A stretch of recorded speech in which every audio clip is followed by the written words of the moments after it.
اللہ رب العالمین اس مدرسے کی جو کاوشیں ہیں اللہ رب العالمین انہیں قبول فرما لے۔ اب سوالات کا آغاز کرتے ہیں شیخ جی میں پڑھوں گا۔ جزاک اللہ خیر۔ ابو عبداللہ صاحب جو ہیں احتشام صاحب، وہ یہ پوچھنا چاہتے ہیں کہ کیا نبی کریم صلی اللہ علیہ وسلم نے کبھی چلتی پھرتی ہلتی ڈولتی اور بولتی تصویروں کے متعلق کوئی پیشن گوئی کی تھی؟ اگر نہیں تو ویڈیوگرافی کو حرام کیسے قرار دیا جا سکتا ہے؟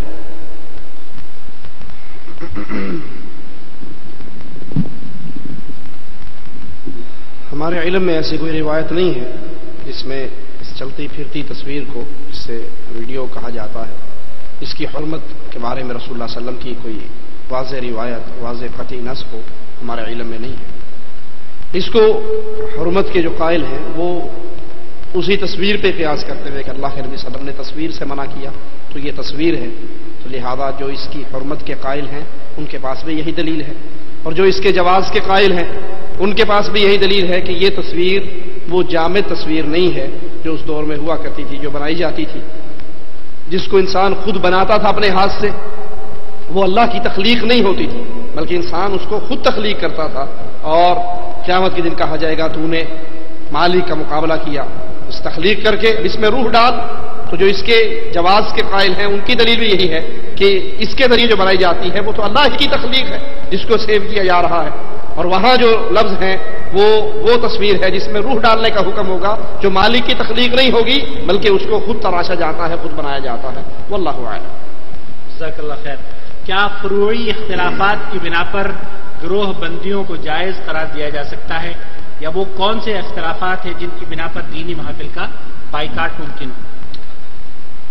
فروعی اختلافات کی بنیاد پر تنظیمیں، جماعتیں الگ نہیں کی جا سکتی، اور اس سے مراد کسی مسئلے میں فہم کا اختلاف ہو جائے، دونوں کا نقطہ نظر یہ ہو کہ ہم نے اللہ اور اس کے رسول صلی اللہ علیہ وسلم کی بات کو ماننا ہے، لیکن حدیث کے سمجھنے میں فہم کا اختلاف اگر ہو جائے تو یہ اختلاف ایسا نہیں ہے جس کی بنیاد پر تنظیمیں اور جماعتیں الگ ہو جائیں۔ رکوع کے بعد ہاتھ باندھنا ہے یا ہاتھ چھوڑنے ہیں، دونوں کا مقصد کیا ہے؟ رسول اللہ صلی اللہ علیہ وسلم کی حدیث پہ عمل کرنا۔ اس کے فہم میں اگر اختلاف ہو گیا تو اس کی بنیاد پہ جماعتیں نہیں بنیں گی۔ ہاں، جماعت سازی، دینی مجلسوں کا بائیکاٹ، الگ گروہ بنا کب بنے گا؟ جب وہ اسلام کی بنیادی چیزوں سے ٹکرائیں، جب اللہ کی توحید کے سمجھنے میں اختلاف ہو۔ ایک ہے یا اللہ مدد کہنا جائز ہے، دوسرا کہتا ہے نہیں یا علی مدد کہنا بھی جائز ہے۔ قبر پہ سجدہ جائز ہے تو کوئی بات نہیں، پیر صاحب کو سجدہ جائز ہے کوئی حرج نہیں، اللہ کو بھی کریں گے ان کو بھی کریں گے۔ جہاں دین کی اساس سے ٹکر ہو، جہاں دین کی بنیاد سے ٹکر ہو، وہ مجلس بے شک دین کے نام پہ بنے، وہ مسجد ضرار ہے، اس کو جلایا جائے گا، اس کا انکار کیا جائے گا، اس کو تسلیم نہیں کیا جائے گا، اس کا بائیکاٹ کیا جائے گا۔ لیکن جہاں قرآن اور حدیث، توحید اور رسالت، بنیادی چیزیں اسلام کی، اس کو تسلیم کیا جاتا ہے، مسئلے کے فہم میں، حدیث کے سمجھنے میں اختلاف ہو جائے، مقصد دونوں کا یہ ہو میں نے حدیث لینی ہے، تو یہ اختلاف ایسا نہیں ہے جس پہ انتشار کیا جائے اور جماعتیں الگ کی جائیں۔ واللہ اعلم۔ جزاکم اللہ خیر۔ جو عورتیں علم ہونے کے باوجود عمرے میں سلا ہوا نقاب پہنتی ہیں ان کے بارے میں کیا حکم ہے؟ عمرے کے اور حج کے دوران نقاب کو باندھنا منع ہے، لیکن پردہ کرنا منع نہیں ہے۔ اس طرح حضرت عائشہ کی روایت میں ہے کہ ہم چہرہ کھلا رکھتی، لیکن جب کوئی اجنبی مرد ہمارے قریب آتا تو ہم اپنی چادروں کو اپنے چہروں پہ ڈال لیتی۔ تو نقاب کو باندھا نہ جائے، پیچھے اس کی ڈوری نہ باندھی جائے، لیکن نقاب ایسا بنایا جائے کہ وہ پلو آپ کے چہرے پہ پڑا رہے، کیونکہ چہرے کا پردہ فرض ہے، وہ عمرے کی حالت ہو یا غیر عمرے کی۔ اگر اجنبی مرد ہے، اور چونکہ یہ ماحول، یہ وقت رسول اللہ صلی اللہ علیہ وسلم کے دور والا نہیں، وہاں تعداد بڑی کم ہوا کرتی تھی، اور اب تو کندھے سے کندھا ٹکراتا ہے۔ اب تو کوئی صورت ہی ایسی نظر نہیں آتی کہ بیت اللہ شریف میں داخل ہونے کے بعد آپ کو ہو کوئی اجنبی مرد میرے قریب نہیں آیا۔ تو اس صورت میں چہرے کا پردہ لازمی کیا جائے گا، لیکن نقاب کو باندھا نہ جائے۔ ایک چادر سی کے، ایک چادر کا بڑا نقاب کی جائے یا لمبی چادر ڈالی جائے، آدھی پیچھے آدھی آگے، اس کے اوپر برقع رکھا جائے اور آپ کا چہرہ اس چادر میں چھپ جائے۔ اگر وہ چادر چہرے پر لگ جائے یا وہ کوئی حرج نہیں، اس کا